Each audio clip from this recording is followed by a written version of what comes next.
Pam, vamos a darle una vuelta hoy a unos papeles internos de Google que, bueno, tienen bastante miga. Y también al jaleo legal que tienen montado en Estados Unidos.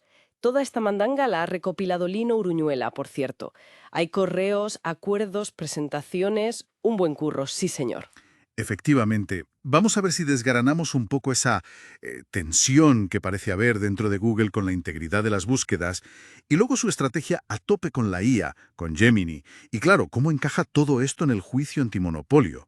Hay chicha, sí, técnica y de negocio. Pues al lío, a ver qué cuentan esos papeles. Empezamos, si te parece, por esos correos de 2020, que ya se veía venir, ¿no? Ese conflicto entre, bueno, dar resultados honestos y, claro, sacar pasta con los anuncios. Paul Haar, un ingeniero, ya lo comentaba. Sí, sí, hablaban de un muro, el famoso Search Ads Wall. La idea era separar totalmente las señales de la publicidad de los resultados orgánicos, que no se contaminen. Pandu Nayak, otro peso pesado, insistía mucho en mantener esa separación. Pero ¿hasta qué punto es real ese muro? Bueno, ahí está el tema. Matthew Gray decía que la prioridad tenía que ser hacer lo correcto para el usuario. Ojo, incluso si no era lo mejor para Google o para los anunciantes. Son principios que, por cierto, dicen que tienen publicados en su web de cómo funciona la búsqueda. Habría que verlo. Vale, principios por un lado, pero luego llega Gemini, su IA estrella, y la estrategia parece otra cosa, ¿no? Porque hay documentos internos, correos de gente como Michael Murphy de 2024, que hablan de acuerdos millonarios con Samsung para meter Gemini en sus móviles. Una pasta gansa, vamos. Sí, pagos por activación, por usuario activo mensual, mogollón de pasta. Es una estrategia de distribución súper agresiva. Quieren que Gemini esté en todas partes. Hasta en la sopa. Literal. En otros correos más recientes, de mediados de 2024, ejecutivos como Donald Harrison o Jonathan Wong discuten abiertamente cómo usar Gemini para darle un empujón a Android frente a la competencia. Se plantean cosas como poner el icono de Gemini por defecto en la pantalla de inicio o que se active al pulsar el botón de encendido. En futuros acuerdos, claro. Joder, pues sí que van a saco.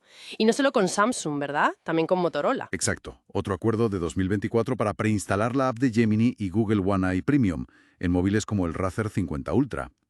Y buscando también un sitio preferente en la pantalla. Vamos, que lo quieren meter con calzador en todos los sitios clave. Claramente, es usar su posición dominante en Android y los acuerdos con fabricantes para asegurar que Gemini despegue sí o sí. Y tecnológicamente, ¿cómo funciona Gemini por debajo? Porque hay una presentación interna Anthropic Grounding Proposal de octubre de 2024 que habla de cómo usan la búsqueda para hacerlo más fiable, el grounding. Eso es, el grounding o anclaje. A ver, la idea es evitar que la IA se invente cosas. El sistema convierte la pregunta del usuario en una consulta para la búsqueda de Google, recupera páginas web, saca trocitos de texto, los snippets, Ujú. y usa toda esa información para, digamos, informar al modelo de IA, antes de que genere la respuesta, para que se base en algo real que está en la web. Vale, suena lógico, pero esa misma presentación revela algo bastante llamativo, ¿no? Sobre la calidad de esa información. Ahí está el quid de la cuestión.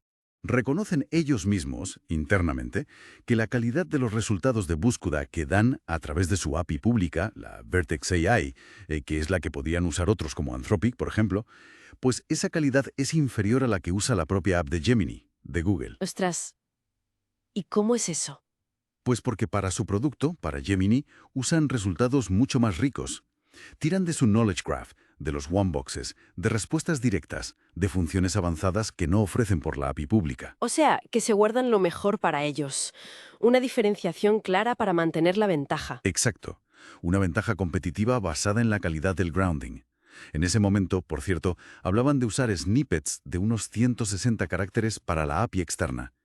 Seguramente para Gemini usan mucho más. El gobierno de Estados Unidos les acusa de monopolio en búsquedas y navegadores, y hay un documento del juicio de abril de 2025, el Plaintiff's Remedies Pretrial Brief, que propone soluciones, bueno, bastante potentes. Sí, medidas muy duras. Los demandantes piden, para empezar, prohibir esos acuerdos millonarios de exclusividad que hacían que Google fuera el buscador por defecto en casi todo, móviles, navegadores. Pero van más allá.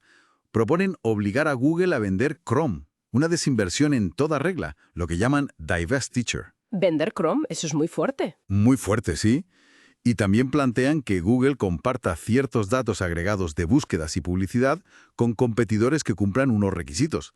La idea es intentar nivelar un poco el campo de juego, reducir esa ventaja de escala brutal que dicen que Google consiguió de forma ilegal pagando miles de millones. Y más transparencia en la publi, evitar que se favorezcan a sí mismos. Vamos, que quieren desmontar el chiringuito. Totalmente. Señalan además que incluso los contratos más nuevos, los firmados después de que ya hubiera una sentencia diciendo que eran responsables, pues incluso esos contratos siguen incluyendo cláusulas para impulsar Gemini. O sea que siguen usando su poder para perpetuar el dominio. Quieren, como dicen ellos, abrir el mercado a la fuerza. Menuda movida. Esto tiene pinta de ir para muy largo. Pues sí. Lo que vemos en estos papeles es un contraste muy claro. Por dentro, una estrategia súper calculada, muy fina, para integrar y distribuir Gemini a lo bestia, usando su poder en búsqueda y Android, y diferenciando la calidad de la información que usan ellos frente a la que dan a terceros. Y por fuera, pues una batalla legal gigantesca, donde les acusan precisamente de eso, de usar esas tácticas para hacer un monopolio. Totalmente. Es la gran paradoja. Y la pregunta que queda ahí flotando después de leer todo esto es, a ver, ¿hasta qué punto esas defensas internas sobre la integridad, el foco en el usuario que ya veíamos en 2020, hasta qué punto pueden aguantar la presión comercial tan bestia para imponer Gemini y, encima, la presión legal que les viene encima? Ahí lo dejamos.